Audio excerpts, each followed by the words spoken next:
भारत और जापान की उस दोस्ती की जो समंदर से लेकर अब आसमान तक में चीन के विस्तारवाद को चुनौती देने के लिए कमर कस रही है। प्रधानमंत्री नरेंद्र मोदी अपने मित्र शिंजो आबे को श्रद्धांजलि देने जापान पहुंचे और मोदी की इस जापान यात्रा से ही मुहर लगेगी उस प्लान पर जो न सिर्फ आसमान में चीन के इरादों को भस्म करने के लिए तैयार किया गया है, बल्कि इस प्लान के जरिए जापान को भारत यह भी बताएगा कि चीन की आसमानी ताकत कितनी और किस तरह की है। जापानी गठजोड़ कैसे ड्रैगन को तोड़ देगा, देखिए हमारी खास रिपोर्ट।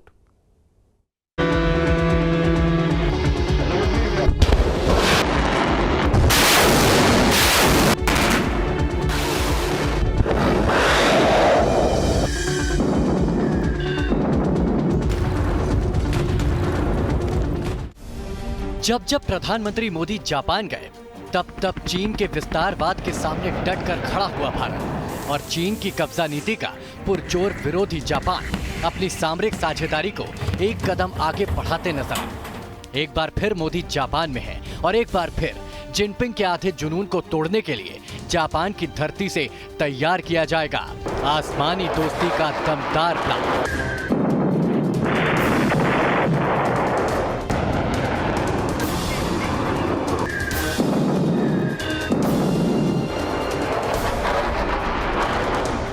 इंडिया प्लस जापान, विस्तारवाद से घमासान।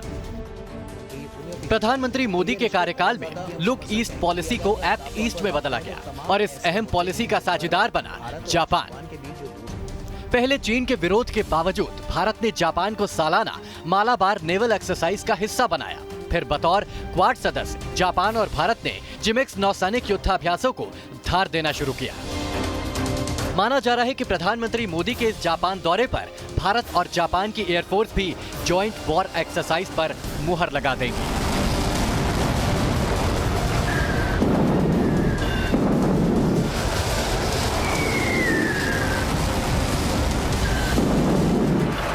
भारत और जापान के बीच हुए 2+2 डायलॉग के दौरान दोनों ही देशों के बीच साझा युद्धाभ्यास को लेकर बातचीत हुई थी। संभव है कि पीएम मोदी और कसीदा की मुलाकात के दौरान दोनों ही देशों के आसमानी गठजोड़ के ब्लूप्रिंट पर मुहर लगे। जो जापान भारत के साथ अपने आर्थिक साझेदारी को लेकर जाना जाता था, उसे पीएम मोदी ने सामरिक साझेदार की शक्ल दी है और दोनों देशों का यह सामरिक गठजोड़ अब चीन के दरवाजे पर चीन के लिए एक नया संकट खड़ा करता हुआ दिखाई दे रहा है। जापान और भारत की इस एरियल एक्सरसाइज में भारत की तरफ से सुखोई 30 फाइटर जेट शामिल होंगे, जबकि जापान की नुमाइंदगी करेंगे अमेरिका से मिले F-15 फाइटर जेट। ये युद्धाभ्यास जापान के याकुरी एयरबेस के एरिया में होगा।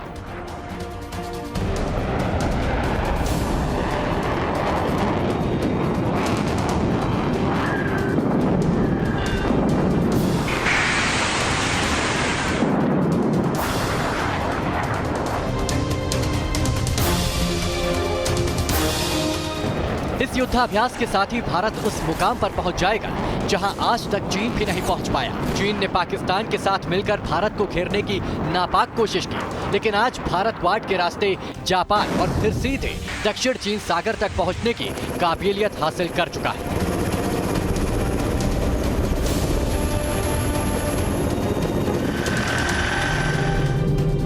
भारत ने न सिर्फ चीन की कमजोर नब्ज यानी दक्षिण चीन सागर तक अपनी पहुंच बनाई है, बल्कि एयरफोर्स की वॉर एक्सरसाइज के जरिए वो जापान को भी एरियल वॉरफेयर के एक्सपर्टाइज से रूबरू कराएगा।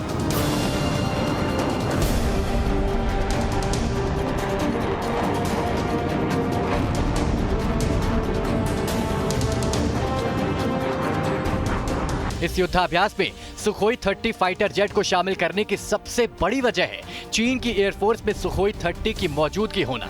चीन की एयरफोर्स में 125 से ज्यादा सुखोई के अलग अलग वेरिएंट्स हैं। सुखोई 30 के साथ युद्धाभ्यास कर जापान को भी पता चल जाएगा कि इस विमान के सिग्नेचर और फीचर कैसे होते हैं। साथ ही वो सुखोई 30 के खिलाफ बेहतर एरियल डेटरेंस भी तैयार कर पाएगा। ये नया हिंदुस्तान जो पाकिस्तान को आतंक परस्ती पर 2 बड़े सबक सिखा चुका है और गलवान से वो सिलसिला शुरू हुआ है जिसका टारगेट है ड्रैगन की गीदड़ भपकियों को उसकी हदों में रखना। दिल्ली से मधुरेंद्र कुमार के साथ टीम न्यूज़ नेशन।